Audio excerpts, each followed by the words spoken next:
Hi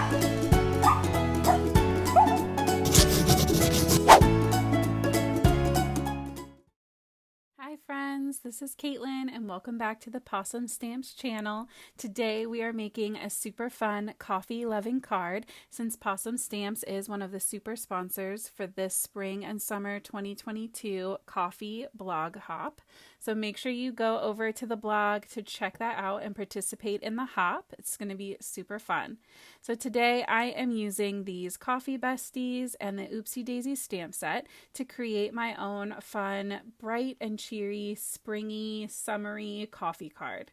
Normally when I think of coffee, I definitely lean more towards the fall and winter themes, but I definitely am a year-round coffee drinker, so that's not really fair to coffee. So I decided to play up the fun springtime feel of this card, and this would be perfect for a bestie, but would even be good for a coffee-loving friend's birthday, or even could be turned into a Mother's Day card with the little mommy-daughter cups.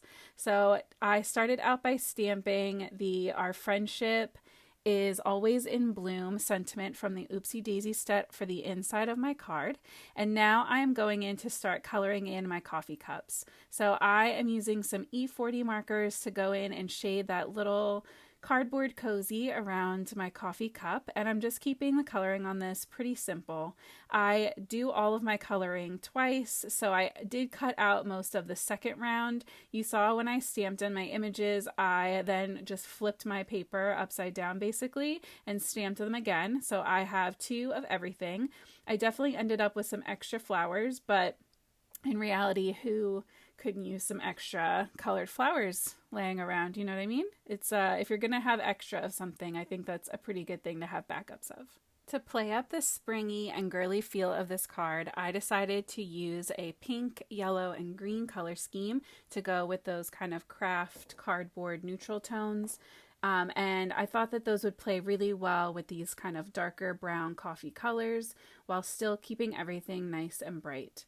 So now I'm going in and coloring in my little pile of coffee beans. I'm going to have two of those so we can put one on each side of our cups. And there's just something so cute about a coffee friend card. And I think that the idea of both friends being represented by a cup is just a super sweet way to kind of, have a card where maybe you put a little coffee gift card inside or something like that. But I know I definitely have friends that I have bonded with over coffee. So I'm going in now and shading in these daisies. I did decide to do them as yellow daisies with white centers. So I am going in with some darker Y and YR markers to create a little bit of shadow and depth, and then really making sure that the ends, the tips of those petals are shaded in nice and bright with that Y04. I think it just kind of really brings that springy pop to everything because it's just such a bright, true yellow. So you can see here for my shadow color, I am using that YR24. I also enjoy using a V markers or BV markers because when you go over them with the yellow tones, because they're complementary, they will kind of cancel each other out to create a nice gray. But for these, I still just kind of wanted to keep everything warm, and I didn't mind if the centers leaned a little on the orangey side because of those pinks we were using.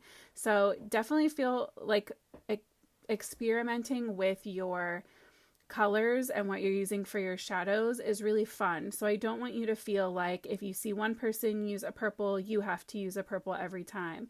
Or if you have YR markers, don't feel like you have to go out and buy the purple markers. Use what you have and definitely have a lot of fun playing. This whole thing is meant to be fun. Our art is meant to make us smile and our recipient smile, and I think that it's important that we remember that while we're creating. So I did go in with some YG markers, again, just to keep those greens nice and bright. And then I went in with a little bit of a cool gray on the center of my flower. And I went in on top of that with some white dots with a gel pen just to kind of break it up and give it a little bit of texture that I thought was really fun and sweet. So now I'm going in with my dies and I'm just lining those up and taping them down with some washi tape. And this was fun because once you ran it through twice, all I had to do was kind of swap them over on the other side and they were good to go. I don't know about you, but lining up my dies is sometimes feels a little bit tedious. And so even, especially for something like this where I felt like I had so many images to cut out, it was kind of nice to already have them pulled to the side for my second pass. So now I'm going in with a craft card panel that I trimmed down to 4 by 5.25. So I just have a teeny tiny little white frame all the way around. And I am stamping that coffee bestie sentiment on the bottom in just some plain black ink. I thought about doing this in a color, but I really wanted to keep all of the colors kind of focused on those images that we just colored in. So I'm taking a little bit of foam tape so that I can pop up the cups, and that way it'll be easier to create this kind of bouquet effect around the cups while we're gluing all of our flowers into place. So I lined them up and you can see I didn't push down on my foam yet, so I have time to kind of shift them where I want. And then I started adhering my daisies in with some liquid glue. I knew I wanted to create the bottom kind of floor part of this little scene with those coffee beans on one side and then the flowers kind of creating a little circular arch over the top around those coffee cups. And I just thought that this was super cute, super sweet. And on the opposite side, on the right hand side of the little pink cup, I'm going to pop up those coffee beans. So that way it kind of creates a movement for your eye across the card, which I think is just really fun and a fun way to play with some dimension. So you can see I'm using those little, the tiny like daisy bud to kind of fill in some space. And I did not make this symmetrical. If that's something that you like to do, if that symmetry makes you happy, by all means, make yours super symmetrical. It would be really easy to keep them nice and symmetrical all the way across the card, but I just thought it was fun to give it a little bit more of an organic feel and not have everything lined up perfectly. So you do whatever makes you happy. And I'm just laying those in, and then once I had everything in place, now you can see I'm going in. I'm going to put a tiny piece of foam on one side of those coffee beans and a little bit of liquid glue on the other, so that way it sticks to the edge of that pink cup. And now I'm tucking in just some of those extra leaves that I had. I thought that the leaves were a nice way to kind of break up all of those petals and again just create another little layer of interest and dimension in the card.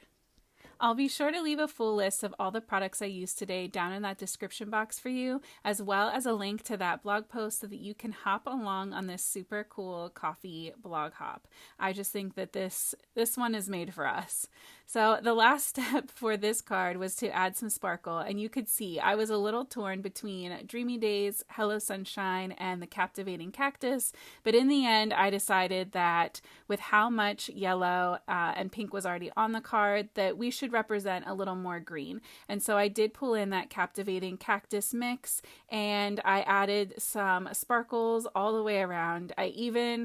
I love tucking the sequins under some of the items. You can see down on either side of those little cups, there's some, but it's harder for me to kind of spread them out. And so I was very proud of myself for these last 2 or 3 sequins of adding them on kind of the outer part and kind of pulling the design out to the edges of the card. I think that this turned out so cute, and it definitely inspired me to keep pushing myself to try something different when it comes to my embellishments. So this is the final product. I hope you're feeling super inspired. I hope that you have an amazing week. Definitely go and check out that blog hop, and if you haven't already, maybe treat yourself to a coffee or tea today. Thank you so much for being here, and happy crafting.